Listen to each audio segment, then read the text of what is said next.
बहुत स्वागत है आपका। स्पेशल रिपोर्ट आप देख रहे हैं, मैं हूं आपके साथ ऋतु ज्ञानवानी। राणा सांगा पर समाजवादी पार्टी के सांसद रामजी लाल सुमन के एक बयान पर संग्राम छिड़ चुका है। सांसद ने कहा कि बाबर को भारत में राणा सांगा लाए थे। अब इस बयान को लेकर सियासत शुरू हो चुकी है। समाजवादी पार्टी पर बीजेपी हमलावर है तो उज्जैन में करणी सेना के प्रदेश अध्यक्ष ने सांसद का मुंह काला करने पर, उन्हें जूते मारने पर 5 लाख रुपए के इनाम का ऐलान कर दिया है। मैं जानना चाहूंगा कि बाबर को लाया कौन? बाबर को इब्राहिम लोधी को हराने के लिए राणा सांगा लाया था। तुम गद्दार राणा सांगा की औलाद हो, ये हिंदुस्तान में तय हो जाना चाहिए। राणा सांगा पर सियासी संग्राम, एसपी के सांसद के बयान पर दंगल। अपनी राजनीतिक चमकाने के लिए इन लोगों की इन नामों की आवश्यकता है जब ये ऐसी बातें कहते हैं। राणा सांगा के वंशज ने दी चुनौती। राज्यसभा में समाजवादी पार्टी के सांसद रामजी लाल सुमन के बयान पर सियासत गर्मा गई। रामजी लाल सुमन के बयान पर राजस्थान में विरोध शुरू हो गया है। इस बयान के बाद राणा सांगा वंशज सामने आए और समाजवादी पार्टी के सांसद पर अपना गुस्सा दिखाया। वो कह रहे हैं इतना बड़ा नेता बना रहे हैं, वो बाबर खुद बयाना में महाराणा सांगा से हारा था, तो महाराणा सांगा को किसी की जरूरत नहीं थी। उस समय तो हिंदुस्तान में वही छाए हुए थे, उनके साथ सभी रियासतें जुड़ी हुई थी और हमको गर्व है कि हम महाराणा सांगा की औलाद हैं। उनसे बड़ा देशभक्त, उनसे बड़ा इस देश के लिए लड़ने वाला कोई दूसरा व्यक्ति नहीं हुआ। मुझे ऐसा लगता है कि इनको सबको अपनी राजनीतिक चमकाने के लिए इन लोगों की इन नामों की आवश्यकता है। जब ये ऐसी बातें कहते हैं तो ऑटोमेटिक फेमस हो जाते हैं। मुख्यमंत्री भजनलाल शर्मा ने समाजवादी पार्टी के सांसद के बयान को निम्न स्तरीय बयान करार दिया है और अखिलेश यादव से माफी की मांग की है। चौतरफा हमलों के बीच समाजवादी पार्टी की तरफ से सफाई सामने आई है। ये बहुत ही गलत है। मैं उस राज्यसभा सांसद जो कि बददिमाग कहूंगा, वो तुरंत माफी मांगे इस शब्द को ले लेकर, माफी मांगे हमारे मेवाड़ के सभी राजपूतों से, माफी मांगे हमारे पूरे राजस्थान के भाई बंधुओं से, क्योंकि आज मेवाड़ या राजस्थान कोई व्यक्ति जाता है ना तो राणा सांगा जी के इतिहास को पढ़ता है, उनके इतिहास को जानता है। जहां तक समाजवादी पार्टी के सांसद के बयान का सवाल है तो निश्चित रूप से वो अपनी बात को आगे स्पष्ट जरूर करेंगे कि वो क्या कहना चाहते थे, लेकिन समाजवादी पार्टी इस बात को महसूस करती है, समझती है कि भारतीय जनता पार्टी वो इतिहास की बात करके वर्तमान के जो मुद्दे हैं उनसे जनता का ध्यान बांटना चाहती है। समाजवादी पार्टी के सांसद के बयान का विरोध बीजेपी ने भी किया है। केंद्रीय मंत्री गजेंद्र सिंह शेखावत ने समाजवादी पार्टी के सांसद को अल्प बुद्धि बताया तो कांग्रेस समाजवादी पार्टी के सांसद के बयान के समर्थन में दिखी। भारत के इतिहास की समीक्षा करने वाले आने वाले आज नहीं 1000 साल तक जब कभी भी समीक्षा करेंगे तो कभी बाबर और सांगा दोनों को तुलना करके एक पलड़े में नहीं रख पाएंगे। कुछ तुच्छ बुद्धि और छोटे हृदय के लोग इस तरह के अपने जो है चर्चाएं करते हैं। मुझे लगता है कि इन चर्चाओं के लिए कोई गुंजाइश भी नहीं है। हिंदुस्तान के मुसलमान का तो इनसे कोई वास्ता ही नहीं है। मुगल बादशाहों ने भारत में आकर शादियां की, हिंदू कम्युनिटी से शादियां की, यहीं मरे, यहीं कब्रें बनाई, यहीं उन्होंने राज किया, हुकूमत की। और निश्चित तौर से यह भी इतिहास का एक पन्ना है कि बाबर को राणा सांगा ने बुलाया था। औरंगजेब के साथ क्या करना है क्या नहीं करना, इससे भारत के मुसलमान का कोई वास्ता नहीं। अब आपको सुनाते हैं कि समाजवादी पार्टी के सांसद ने राणा सांगा पर क्या बयान दिया था। कि बाबर का डीएनए मुसलमान में है। हिंदुस्तान का मुसलमान तो बाबर को अपना आदर्श मानता नहीं है, वो तो मोहम्मद साहब को अपना आदर्श मानता है, सूफी संतों की परंपरा को अपना आदर्श मानता है। लेकिन सभापति महोदय, मैं जानना चाहूंगा कि बाबर को लाया कौन? बाबर को इब्राहिम लोधी को हराने के लिए राणा सांगा लाया था, तो मुसलमान तो बाबर की औलाद हैं और तुम गद्दार राणा सांगा की औलाद हो, ये हिंदुस्तान में तय हो जाना चाहिए। अगर बाबर की तो आलोचना करते हैं, राणा सांगा की आलोचना नहीं करते। राणा सांगा पर एसपी सांसद के बयान से एमपी में भी बवाल मच गया है।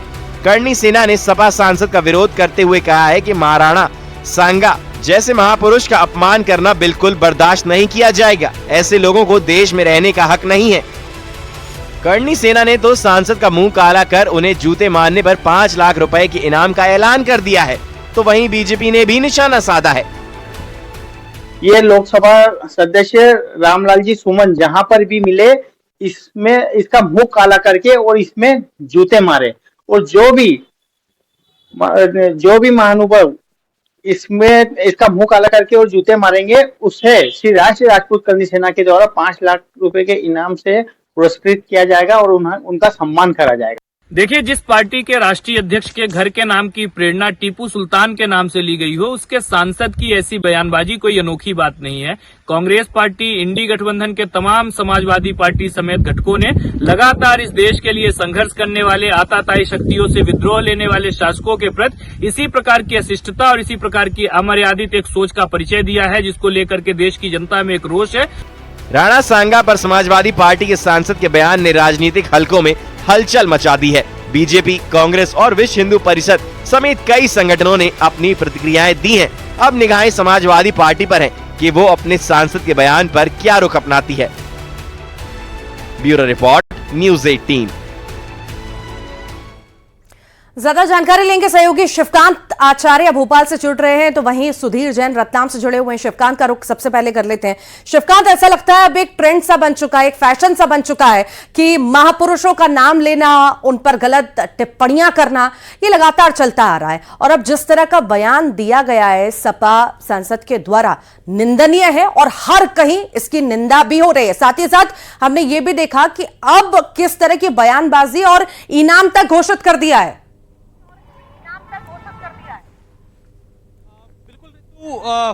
राणा सांगा पर जो आपत्तिजनक सपा सांसद द्वारा दिया गया है उसकी आग अब पूरे देश में फैल रही है, और भोपाल में भी करणी सेना ने जबरदस्त प्रदर्शन किया।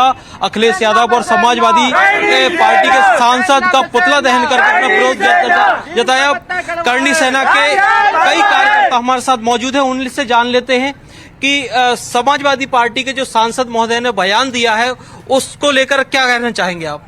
कहना यही है, सबसे महत्वपूर्ण बात तो ये है, इसकी शुरुआत कहाँ से हुई ये जानना जरूरी है। इसकी शुरुआत हुई नागपुर में, जब हिंदू संगठनों ने कहा कि हमें औरंगजेब की भी कब्रें हटानी है देश से, तो ये शुरुआत वहीं से हुई, ताकि एक सस्ती पार्टी के सस्ते नेता ने सदन में ये बताया कि हम हिंदुओं के विरोध में हैं, और उन्होंने सबसे पहले टारगेट बनाया क्षत्रिय महापुरुष को, जो राणा सांगा जी हैं, उनके खिलाफ बोल के बताया कि अगर हम उनके खिलाफ बोलेंगे तो मुस्लिम हमारे पक्ष में आ जाएंगे। पहली। दूसरी बात, उस पार्टी के ही खून में गंदगी है। उनके पार्टी के जो राष्ट्रीय अध्यक्ष रहे हैं मुलायम सिंह, उनसे ही चली आ रही है। जब हमारे कार सेवकों ने राम मंदिर के लिए लड़ाई लड़ी तब उन पे गोली चलवा दी। फिर उनके बेटे के विवाद जो बयान आते, विवादी बयान आते, वो आते। आज उनके नेता ने कहा, तो कोई नई बात नहीं है। तो सस्ती लोकप्रियता के लिए ये सबसे जरूरी बात, सस्ती लोकप्रियता, सस्ते लोग सस्ती लोकप्रियता करते हैं। और 5 लाख रुपए का इनाम देने की बात कही है जूते मारने वाले को। बिल्कुल सत्य है, और ये होना भी चाहिए। आज समुचित भारतवर्ष जब औरंगजेब की कब्र को हटाने की मांग कर रहा था, और समुचित सनातन संगठन जितने भी आज भारत में हैं, टोटल संगठन, जब औरंगजेब की कब्र को हटाने की मांग करी जाती है, और इतिहास में भी हमेशा औरंगजेब को महान बताते हैं। क्यों बताते हैं भाई? क्या बलिदान दिया? अरे जिनके धड़ सर कटे हैं, धड़ लड़े हैं, वो महान है, या फिर जो वो महान है जिन्होंने मंदिरों, अनगिनत मंदिर तोड़े, जिन्होंने हिंदू बहन बेटियों पर अत्याचार किए हैं। और आज ये जो सपा के एक नेता ने, मैं तो बहुत बड़ा नेता नहीं कहूंगा क्योंकि उसकी सोच छोटी है, उसकी औकात छोटी है, और उसने उसी औकात के माध्यम से जो आज बयान दिया है, और ये कहा है कि महाराणा सांगा के खिलाफ इतना विवादित बयान, आखिर वो सिद्ध करना क्या चाहता है? अच्छा, जब तक वो माफी नहीं मांग लेते तब तक करणी सेना क्या करने जा रही है? माफी से काम नहीं चलेगा, माफी से मांग नहीं चलेगा। अब की बार उसकी राष्ट्रपति से हमने मांग करी है, महामहिम से हमने मांग करी है कि तत्काल प्रभाव में उसकी सदस्यता वापस ली जाए, उसको रद्द की जाए। और अगर मध्य प्रदेश में उसकी एंट्री हुई तो करनी सेना स्पष्ट रूप से ये चेतावनी देती है कि उसकी एंट्री अगर भोपाल हुई तो भोपाल पूरा संगठन नहीं तब तक छोड़ेगी नहीं। जय भवानी।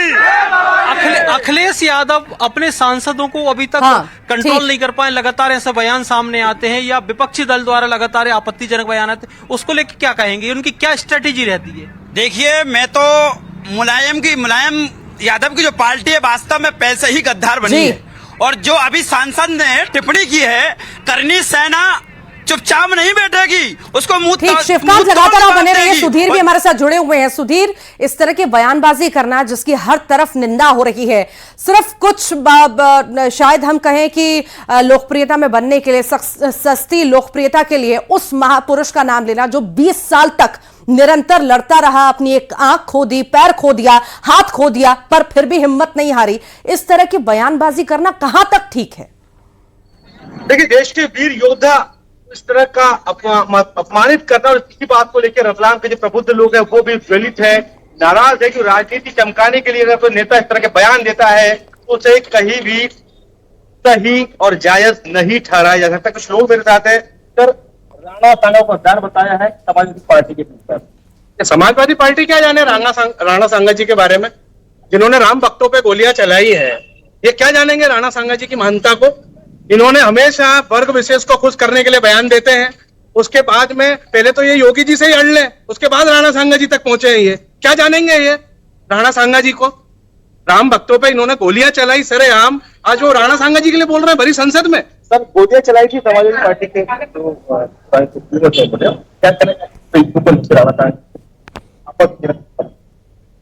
बहुत ही दुर्भाग्यपूर्ण टिप्पणी है। राणा सांगा ने तो अपने शासनकाल में इस सशक्त लड़ाइयाँ लड़ी कि एक हाथ एक कान होने के न होने के बावजूद भी उन्होंने 80 घाव शरीर पर होने के बावजूद भी उन्होंने सारे हिंदू समाज के तत्कालीन राजाओं को एकत्रित करके इब्राहिम लोदी और खुद बाबर जैसे लोहा लिया, और 18 साल तक जो है आधे से अधिक क्षेत्र में भारत का राज किया। रामजी लाल सुमन जी ने जो टिप्पणी की है, लगता है कि वो खुद ही बाबर की औलाद है। औलाद है सर, आप तो लोकप्रियता हासिल करने का तरीका। आजकल राजनीतिक दल के लोगों को किसी भी इतिहास के पन्नों को छेड़ना, इतिहास के पन्नों को छेड़ना और इतिहास के साथ छेड़छाड़ आदत सी हो गई अब लगता है नेताओं की। पहले औरंगजेब पर बातचीत चल रही थी, विवाद चल रहा था, अब ये नया मुद्दा आ चुका है और विपक्ष में हम कहें कांग्रेस हो, सपा हो या विपक्ष का कोई और नेता हो, बिल्कुल भी सोच समझकर शायद नहीं बोलते, उलूल जलूल बयान देते रहते हैं। फिलहाल बहुत बहुत शुक्रिया आप दोनों का ही जानकारी साझा करने के लिए। इसी बीच